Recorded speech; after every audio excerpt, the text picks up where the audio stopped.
Olá pessoal, beleza com vocês? Aqui quem fala é Davi e nós estamos continuando com a história da Igreja Adventista do Sétimo Dia, parte 2, mais aprofundada. E para quem não me conhece, meu nome é Davi, sejam bem-vindos ao canal As Verdades da Bíblia e do Espírito de Profecia. Dê um like, se inscreva no nosso canal, compartilhe para seus amigos e ative o sininho para todas as notificações para você ver os próximos vídeos que serão lançados aqui nesse canal. E que Deus os abençoe. E nós estamos continuando com a história da Igreja Adventista do Sétimo Dia. Mas antes, vamos fazer uma oração como sempre. Querido Deus, obrigado porque nós estamos aqui, Senhor. Nos dê sabedoria, Senhor, a estudar sobre a história da Igreja Adventista do Sétimo Dia. Seja com todos os nossos irmãos que estão assistindo esse vídeo. Em nome de Jesus. Amém. E pessoal, eu vou voltar um pouquinho no que falei na parte 1 para a gente retomar o que foi falado, ok? Então, vou retomar na parte do clamor da meia-noite. De 12 a 17 de agosto de 1844, foi realizada a campal de Exeter, Ney Hampshire, na qual foi apresentado o clamor da meia-noite, que dá o início ao movimento do sétimo mês.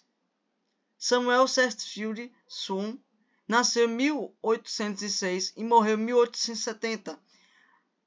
Alguém disse para ele, alguém diz ao pregador Bates, é demasiado tarde para gastarmos tempo. Aqui está um homem com a mensagem de Deus. Samuel apresentou 4 pontos. Primeira, correção do erro de cálculo anteriormente reconhecido ao mudarem a data de 1843 para 1844. A segunda, as 70 semanas de anos que iniciaram e terminaram no outono. Terceira, os tipos de tabernáculo mosaico indicam que o segundo advento ocorrerá no outono e não na primavera.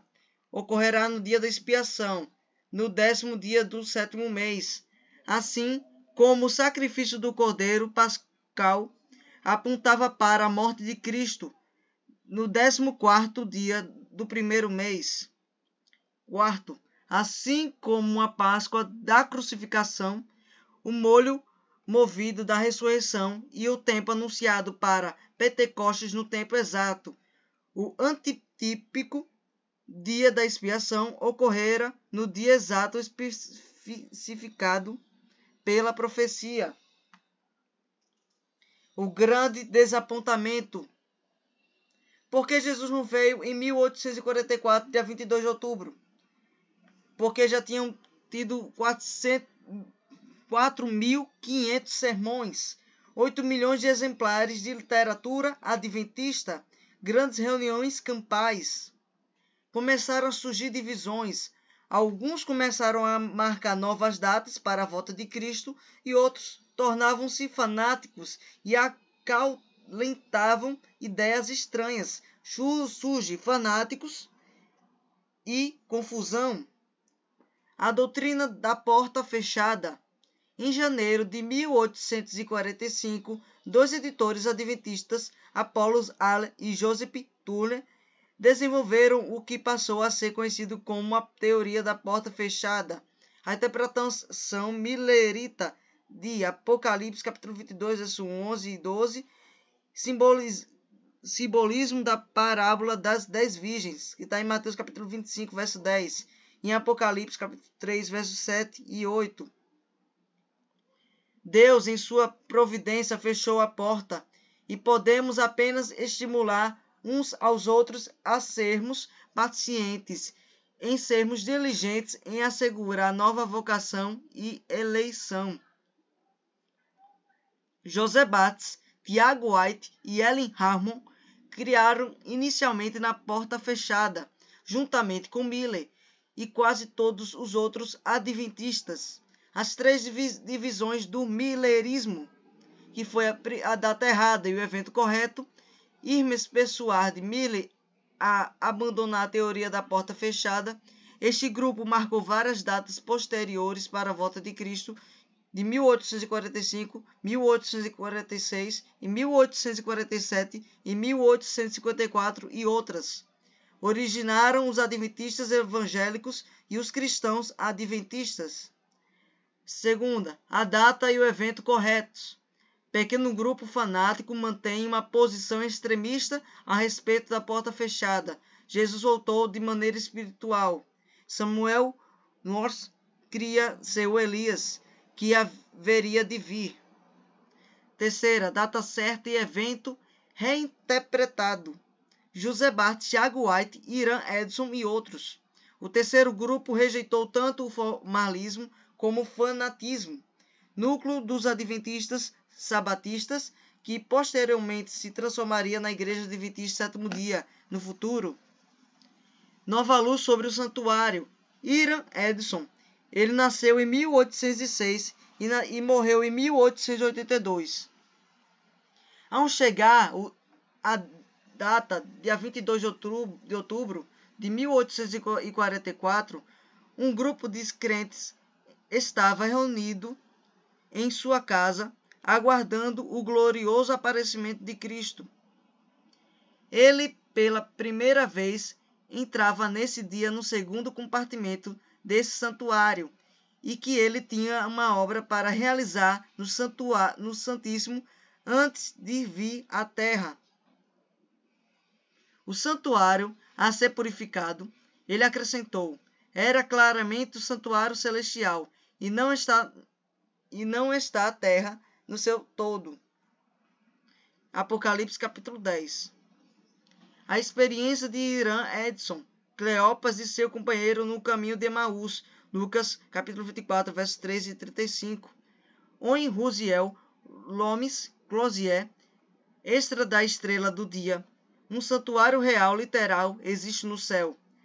No dia 22 de outubro de 1844, Cristo passou do primeiro compartimento desse santuário para o segundo, o lugar santíssimo.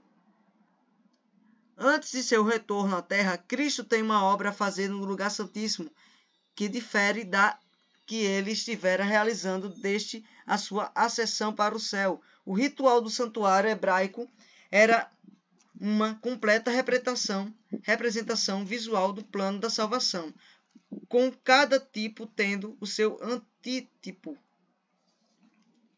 O verdadeiro propósito do dia da expiação, que iniciou para os cristãos no dia 22 de outubro de 1844, é preparar um povo purificado.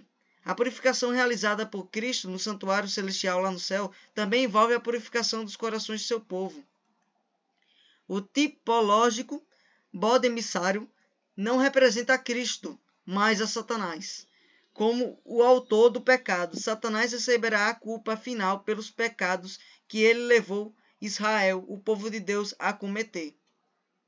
A expiação pelo pecado não iniciou até que Cristo entrou no santuário celestial após sua ressurreição.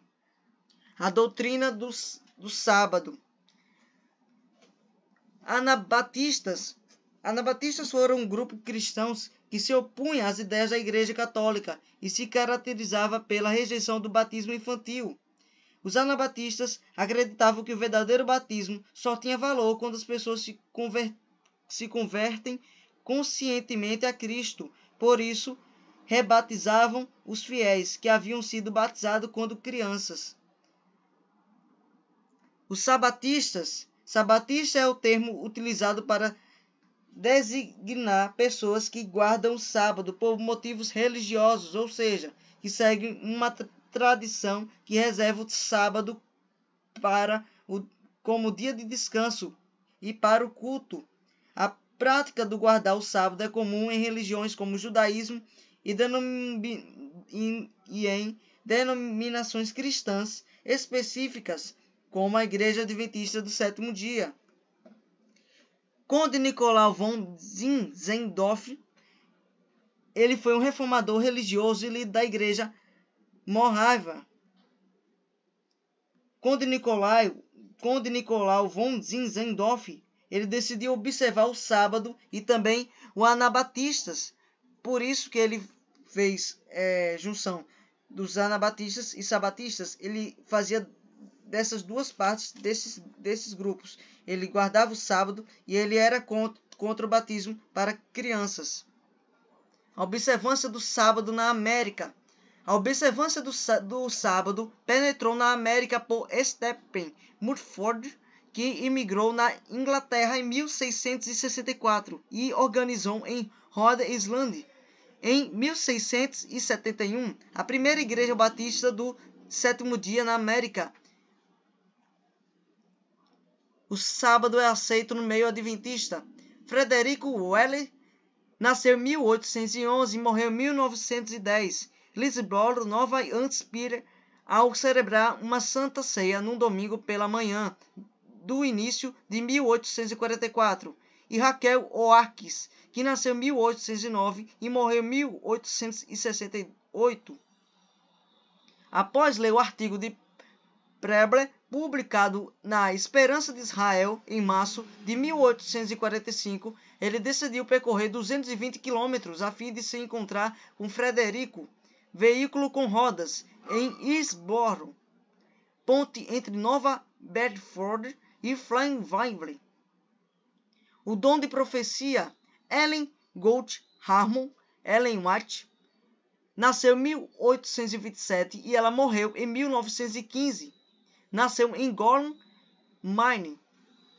Ellen e sua irmã gêmea, Elizabeth, eram as filhas mais novas de uma família de 8 filhos. Quando ambas ainda eram crianças, a família mudou-se para Portland. Aos 9 anos de idade, Ellen White foi atingida pela pedra no rosto por uma garota e por 2 anos não pôde respirar pelo nariz. Aos 12 anos, tentou retornar para a escola. Em março de 1840, Ellen e sua família ouviram as pregações de Guilherme Miller por Portland e aceitaram a segunda vinda de Cristo, a ocorrer cerca do ano de 1843, numa reunião campal metodista realizada nas proximidades de Butchum, Maine. Poucos meses depois, ela entregou seu coração a Deus. Isso está escrito no livro Vida e Ensinos, páginas 16 a 20. Por insistência de sua parte, Ellen White foi batizada por imersão. Batismo metodista é por aspersão, no dia 26 de junho de 1842, em Casco Bay. Isso está escrito no livro Vida e Ensinos, página 20. Em 1843, foram desligados da Igreja Metodista de Pine Street. Sua primeira visão de Ellen White foi em dezembro de 1844, na casa da senhora Himes, em South Portland, Maine. Isso está escrito nos primeiros escritos de Ellen White, páginas 13 a 20. Se falhassem em prosseguir na infalível luz, eles tropeçariam e cairiam no caminho. Assim, eles tragicamente jamais alcançariam a cidade de Deus.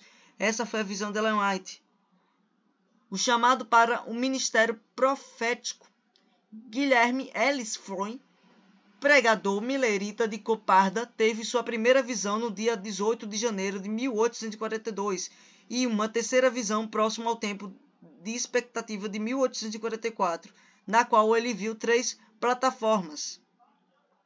Recebeu algumas visões no outono de 1844. Viu a caminhada do povo a advento para a cidade de Deus. Em uma segunda visão, foi advertido que, se ele não relatasse, a responsabilidade seria tirada dele e colocada sobre uma dos mais frágeis filhos do Senhor. Foi Hazen Force. Ellen G. White, uma frágil jovem que em 17 anos, ela teve sua segunda visão, e o Senhor apresentou-lhe uma perspectiva das provas. Ela teve a sua segunda visão aos 17 anos. No verão de 1845, ela teve a mais longa visão, por 4 horas de duração, muito tempo. Em Randolph, condenou o fanatismo de Hobbes, Sargent e Frank. Em novembro de 1843, Ellen G. White teve uma visão com detalhes astronômicos que convenceram José Barthes a aceitar o dom profético da irmã White.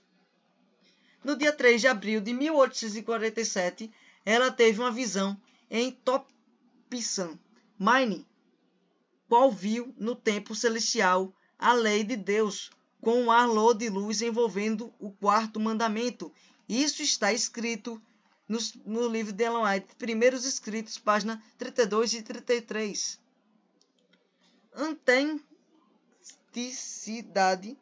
Autenticidade do dom de profecia. Primeiro fenômeno dela, fenômenos físicos. Segundo, conteúdo das visões. Fundamentação bíblica de Ellen White. Conferências bíblicas. Série de reuniões dos amigos do sábado, realizadas em vários lugares da Nova Inglaterra e Nova York durante o período formativo. Em 1848, os 6 congressos bíblicos de 1848 demonstraram ser um poder unificador, classificador e fortalecedor, consolidando as posições do crescente grupo sabatista. Doxcrest, Massachusetts, 18 de novembro de 1848, na casa de Hollis Nixon. Visão a respeito da obra de publicações. Tenho uma mensagem para ti. Deves começar a publicar um pequeno jornal e mandá-lo ao povo. Desde este pequeno começo foi-me mostrado assemelhar-se a torrentes de luz que circundavam o mundo. Isso está escrito na Vida e Ensinos, página 127. Junho de 1849, 1000 exemplares da revista A Verdade Presente. Ajoelhamo-nos em redor dos jornais e, com o coração humilde e muitas lágrimas, rogamos ao Senhor que abençoasse aqueles mensageiros da verdade. Isso está escrito na Vida e Ensinos, página 128 e 129. Depois de termos dobrado os jornais, e meu marido, o marido de Ellen White, Tiago White, havia embrulhado e endereçado exemplares para todos os que ele julgava os leriam, pô-los numa malinha e, a pé, levou-os ao correio da cidade do meio. Está escrito Vida e Ensinos, páginas 128 e 129. A importância dos congressos bíblicos. Primeiro, o segundo advento pré-milenista. Segundo, ministério de Cristo em 2 fases, no santuário celestial, cuja purificação iniciou em 1844. Terceira, o sábado do 7º dia. O dom de profecia. Quinto, 3 mensagens angélicas. Sexto, a imortalidade condicional. Sétimo, as 7 últimas pragas. 8, extinção dos ímpios após o milênio. Muitas vezes nós ficamos juntos até tarde da noite e por vezes durante a noite inteira, orando por luz e estudando a palavra. E nós vamos continuar com a parte 3 no próximo episódio, mas vamos fazer uma oração para encerrar a segunda parte da história da Igreja Adventista do 7º dia. Querido Deus, obrigado porque nós estamos aqui. Obrigado, Senhor, porque a gente aprendeu um pouquinho sobre a história da Igreja Adventista. Seja com todos os nossos irmãos, Senhor, que assistiram esse vídeo. Em nome de Jesus. Amém. Pessoal, até a próxima. Tchau e fui. Até a terceira parte.